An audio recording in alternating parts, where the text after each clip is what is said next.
बोल news headquarter. अस्सलामुअलैकुम। बोल न्यूज हेडक्वार्टर्स के साथ मैं हूं अफशीन कुरैशी। मैं हूं आपके साथ रमशा साजिद। हेडलाइंस आपने जानी, आप खबरों में बात होगी। कप्तान ने खबरदार कर दिया,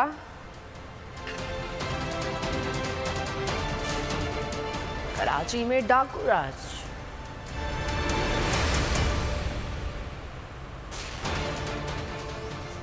नवाज को रिलीफ देने की तैयारी और सर्द तरीन दिन। बुलेटिन का आगाज करेंगे और सबसे पहले आपको बताएंगे इमरान खान ने दिन ब दिन नीचे गिरती मुआशी सूरत हाल पर फिर सबको खबरदार कर दिया है। मुआशी टीम के हंगामी इजलास से खिताब में कहना था कि मुल्क नीचे जा रहा है, मुल्क की सलामती मईशत से जुड़ी है, आज सिर्फ कौम से नहीं इदारों से भी मुखातिब हूँ। मुल्क डिफॉल्ट की तरफ जा रहा है, सोचना चाहिए ये इम्पोर्टेड हुकूमत मुल्क को कहाँ ले जा रही है। अदलिया को भी मुल्क के लिए अपना किरदार अदा करना चाहिए। इस मुश्किल से निकलने का वाहिद हल इलेक्शन है। खतरे के किस किनारे पे ऊपर खड़े हुए हैं, मुझे अफसोस से कहना पड़ता है कि वो इस अवाम को इस चीज से आगाह नहीं कर रहे, क्योंकि अगर ये मुल्क खुदा ना खास्ता जिस ट्रेजेक्ट्री पे जिस तेजी से नीचे जा रहा है, इसके सारे कौम के ऊपर सारे इदारों पे असरात होंगे। मुझे अभी तक हैरत है कि बिजनेस कम्युनिटी क्यों नहीं आवाज बुलंद कर रही। तो अब एक तरफ हमें कर्जों की किस्तें देनी है, तो एक्सपोर्ट्स भी गिर रही हैं, वो भी गिर रहे हैं, इन्वेस्टमेंट आ नहीं रही, बाहर किसी को अब एतमाद नहीं रहा पाकिस्तान की इकोनॉमी के ऊपर, और 88% पाकिस्तान के अंदर जो इन्वेस्टर है वो पाकिस्तान की इकोनॉमी के ऊपर एतमाद खो बैठे हैं गवर्नमेंट के ऊपर। हमारे दौर में पाकिस्तान की तारीख की रिकॉर्ड रेमिटेंसेस हुई थी, हमारे दौर में पाकिस्तान की एक्सपोर्ट्स रिकॉर्ड हुई थी, हमारे नेशनल सिक्योरिटी के इदारे, उन सबको आज सोचना चाहिए कि आज हम खड़े किधर हैं। हमारी अदलिया का भी एक बहुत बड़ा रोल है इस मुल्क के अंदर, तो वो जवाब दे तो वो भी होंगे कि खुदा ना खास्ता अगर ये मुल्क और इसी तेजी से नीचे चला गया। जो भी आज ये देख रहे हैं प्रोग्राम, सबको पता है कि इसका हल एक है, फ्री एंड फेयर इलेक्शन। अगर मुल्क के अंदर सियासी तौर पर इस्तेकाम नहीं है तो वो माशत सबसे पहले उससे मुतासर होती है। पंजाब, खैबर पख्तूनख्वा, गिलगित बल्तिस्तान और आज़ाद कश्मीर हुकूमत वफाक पर बरहम। फंड्स की अदम फराहमी पर वज़ीर आला और खजाना की तनकीद। मसाइल हल न होने पर हड़ताल और इस्लामाबाद मार्च की धमकी दे दी। महमूद खान ने कहा कि वफाक पैसे नहीं दे रहा, तनख्वाहें देना भी मुश्किल हो गया है, हमारा हक ना दिया गया तो इस्लामाबाद का रुख करेंगे। खालिद खुर्शीद ने कहा कि हमारा बजट कम कर दिया गया, हड़ताल पर जा रहे हैं। माजिद खान ने कहा कि आज़ाद कश्मीर हुकूमत के पास तनख्वाहों के लिए पैसे नहीं। मोहसिन लगारी ने शिकवा किया कि सैलाब के दौरान वफाक की जानिब से 1 रुपया तक नहीं दिया गया। मैं आज सिर्फ इसको वार्न करना हूँ फेडरल गवर्नमेंट को कि हमारे वाजिबात, हमारे पैसे दे दे, वो हमारा हक है, हम आपसे भीख नहीं मांग रहे। GB गिलगित बल्तिस्तान जिनका बजट इन्होंने 40 अरब से उठा के 25 अरब पे कर 50%, और आज 6 महीने हो गए ADP का अभी तक पूरे सूबे को इन्होंने 2 अरब 80 करोड़ रुपए में रिलीज किए। हमारा जी पंजाब का इस वक्त जो है 176.4 बिलियन के आउटस्टैंडिंग हैं जो वफाकी हुकूमत में नहीं दे रही। सबका अपना हिस्सा है, ये कोई वफाकी हुकूमत हम पे एहसान नहीं करती, ये हमारा हिस्सा है जो कि हमें मिलना चाहिए और नहीं मिल रहा। 70 अरब रुपए नाला लई के लिए रख सकते हैं, रियासत आजाद जम्मू और कश्मीर के लिए 28 अरब देने के लिए आपके पेट में मरोड़ पड़ते हैं। जो हमारा डेवलपमेंट का चंक था, जो इस दफा इन्होंने कमिट किया हमारे साथ, वो 28 अरब था, तो वो इन्होंने 26 अरब कर दिया। 26 अरब के बाद इन्होंने हमें फेडरल PSDB में बिल्कुल कैप कर दिया। कैप करने के बाद जो फिजिकली फैक्चुअली इन्होंने हमें एलोकेशन दी, 19 अरब के ऊपर हमें लेंगे। हुकूमत पर कोई भी एतबार नहीं कर रहा, अवाम पैसा निकाल रहे हैं और अपने बिजनेस बंद करके जा रहे हैं।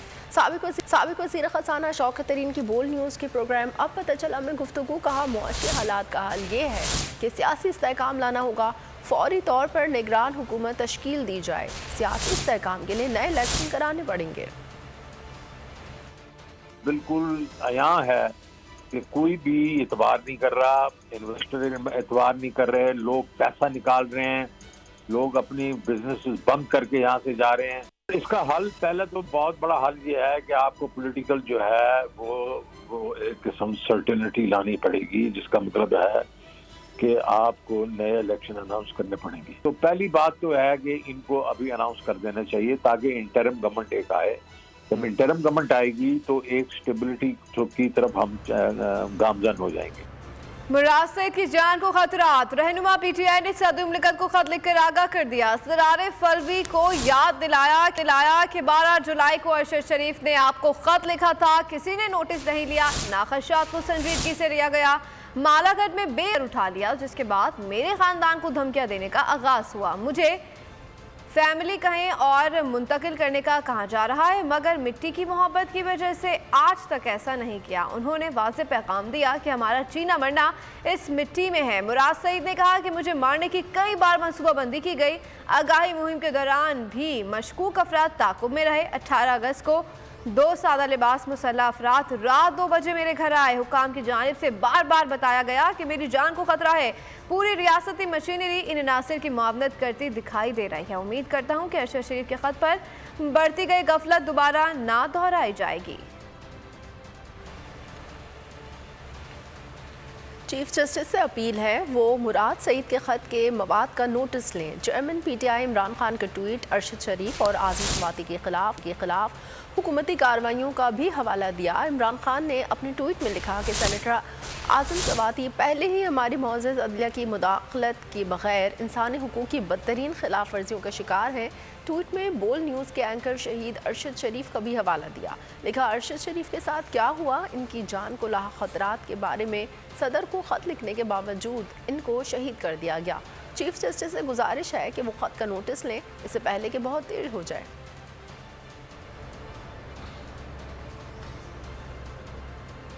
मोहम्मद सेनेटर की फरियाद की बड़ी अदालत में सुनवाई। सिंध हाई कोर्ट ने आज़म सवाती को मजीद मुकदमात में गिरफ्तार करने से रोक दिया। दर्ज मुकदमात की तफसीलात भी तलब कर ली। प्रोसिक्यूटर जनरल और आईजी को 14 दिसंबर को जवाब देने की हिदायत कर दी गई। जज आगा ने कहा कि कोई मोहलत नहीं दी जाएगी, तैयारी कर लें, जहां जहां मुकदमा दर्ज है एसएसपीज़ को बुलवा लें। वजाहत पेश नहीं की गई तो आपके खिलाफ कार्रवाई की जाएगी। इन्वेस्टिगेशन बहुत ही ख़राब है, पुलिस हाथ खड़े कर लेगी तो आम शहरी क्या करेगा। दौरान समाअत बेंच और आईजी सिंध के दरमियान 7 जुमलों का तबादला हुआ। आईजी ने कहा कि मुझ पर आपको भरोसा नहीं तो मैं क्या कहूँ। अदालत के रिमार्क से मुझे तकलीफ हुई है। जस्टिस करीम आगा ने रिमार्क दिए कि आपको दिलचस्पी नहीं है तो इस्तीफ़ा दे दें, जिस पर आईजी ने जवाब दिया, मैं क्यों इस्तीफ़ा दे दूं, हम अदालत की इज्जत करते हैं, अदालत भी हमारी इज्जत करे। सेनेटर आज़म सवाती की गिरफ्तारी के खिलाफ सेनेट और सिंध असम्बली के ऐवानों में शदीद एहतजाज। आज़म सवाती को रिहा करो, अवाने बाला नारों से गूंज उठा। चेयरमैन सेनेट की डाइस का घेराव, गिरफ्तार सेनेटर के प्रोडक्शन ऑर्डर जारी करने का मुतालबा।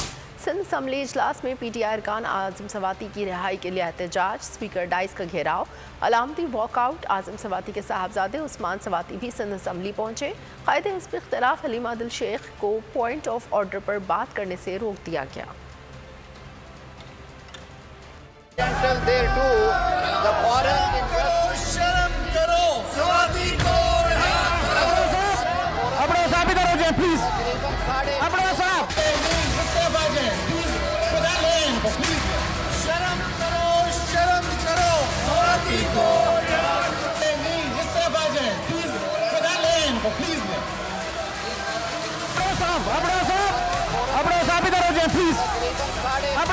सवाती साहब का कर देंगे प्रोडक्शन बाद में, प्लीज।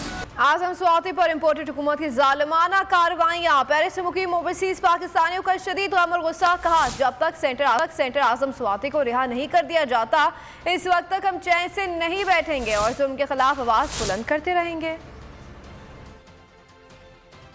तमाम ओवरसीज पाकिस्तानी इस वक्त आज़म सवाती के मामले के ऊपर इंतहाई रद्द अमल का इजहार कर रहे हैं, इसकी भरपूर मजम्मत कर रहे हैं। हम एज ए ओवरसीज पाकिस्तानी आज़म सवाती साहब की रिहाई का अपनी अदलिया से मुतालबा करते हैं। आज़म सवाती साहब के साथ जो जालिमाना सलूक किया जा रहा है, हम उसकी भरपूर मजम्मत करते हैं। बुजुर्ग सियासतदान आज़म सवाती के खिलाफ इम्पोर्टेड हुकूमत जिस तरह इंतकामी कार्रवाइयाँ कर रही है, उसकी हम लोग शदीद मजम्मत करते हैं। हम चीफ जस्टिस ऑफ पाकिस्तान से पुरज़ोर तौर पर अपील करते हैं कि वो आज़म सवाती साहब को, सेनेटर साहब को फिलफौर रिहा करें। हुक्मरान वक्त के पास अभी भी टाइम है कि वो होश के नाखून ले और ये कुर्सी सदा रहने वाली नहीं है। आज़म सवाती साहब को जो है फिलफौर जो है वो रिहा किया जाए। अरशद शरीफ कत्ल केस की तहकीकात जारी। JIT की दूसरी मीटिंग CTO हेडक्वार्टर्स के दफ्तर में हुई। SP सदर को फौरी तौर पर अरशद शरीफ के लवाहिकीन से रब्ता करके JIT की मुलाकात करवाने की हिदायत। मुश्तरका तहकीकाती कमेटी ने ख़ानदान के अलावा दीगर शहादतें रिकॉर्ड कराने वाले अफराद की लिस्टें मुरतब करने का फैसला कर लिया। JIT केस के हवाले से रोज़ाना मीटिंग करेगी और कारकर्दगी का जायजा लेगी। शहर कायद में जराइम पेशा अनासर सरगर्म, लोगों की जान की कीमत ही ना रही। 24 घंटे में डकैती मुजामत पर 2 अफराद कत्ल, 2 जख्मी हो गए। शहर कायद का कोई इलाका भी महफूज न रहा। मुजरिमान दन दनाते जबकि पुलिस खामोश तमाशाई बने हैं। कराची जराइम पेशा अनासर की आमाजगाह बन गया। पुलिस मुकम्मल तौर पर नाकाम। फेडरल एरिया ब्लॉक 8 के करीब 2 डाकू शहरी को लूट कर फरार हो गए। बाकी की CCTV फुटेज बोल न्यूज़ ने हासिल कर ली। फुटेज में देखा जा सकता है कि 2 मोटरसाइकिल सवार डकैत जैसे ही पहुंचे तो 3 में से 2 अफराद ने दौड़ लगा दी, जबकि एक डाकू के हत्थे चढ़ गया। मुलजमान ने शहरी से मोबाइल फ़ोन छीना, तलाशी लेकर कीमती सामान लूटा और चलते बने।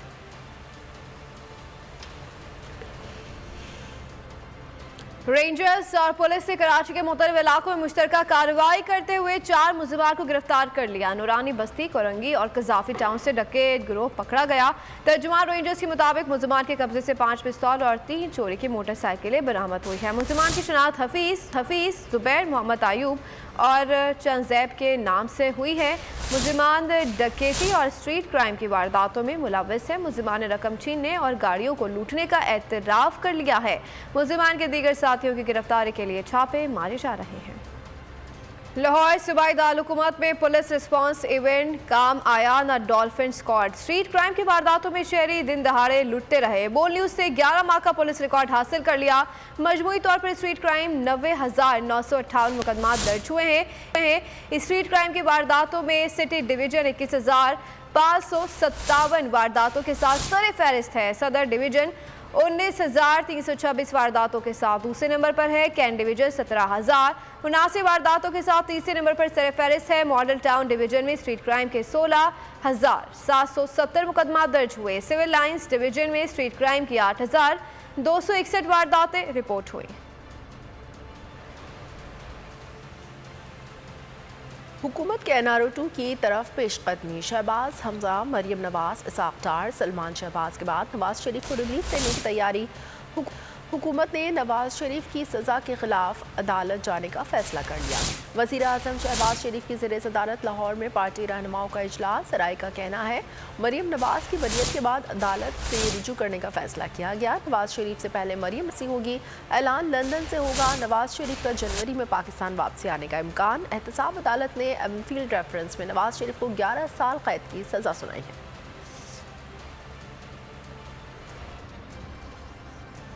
वज़ीर आज़म शहबाज शरीफ PTI चेयरमैन इमरान खान की मकबूलियत से खौफजदा, होश ठिकाने आ गए। मुज़ाकरात की पेशकश कर दी, पाकिस्तान की इज्जत भी भुला बैठे। कहा जब हुकूमत में आए तो IMF के सामने एड़ियां रगड़ी। साबिक वज़ीर आज़म नवाज शरीफ की फौरी वतन वापस न आने से मुतालिक जवाब गोल कर गए।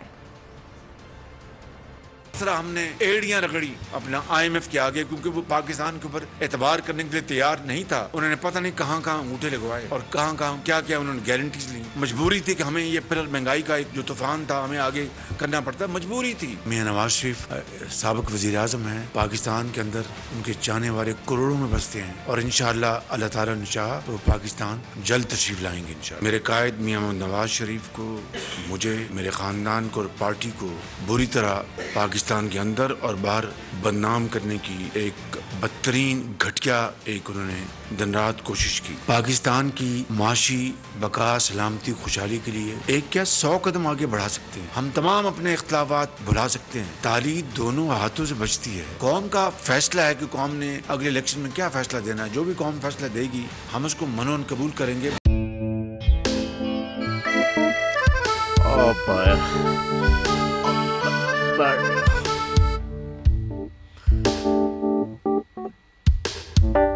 इंतशार से निकलने का वाहिद हल इंतखाबात हैं।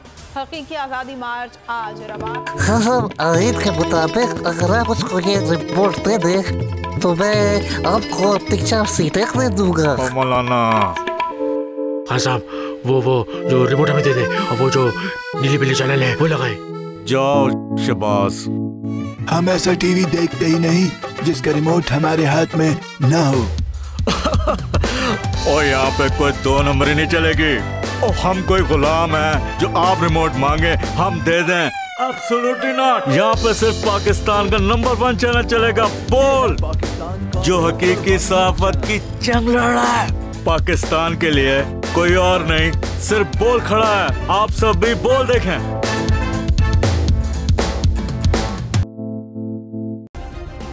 सब्सक्राइब करें और बेल दबाएं ताकि कोई खबर रह न जाए।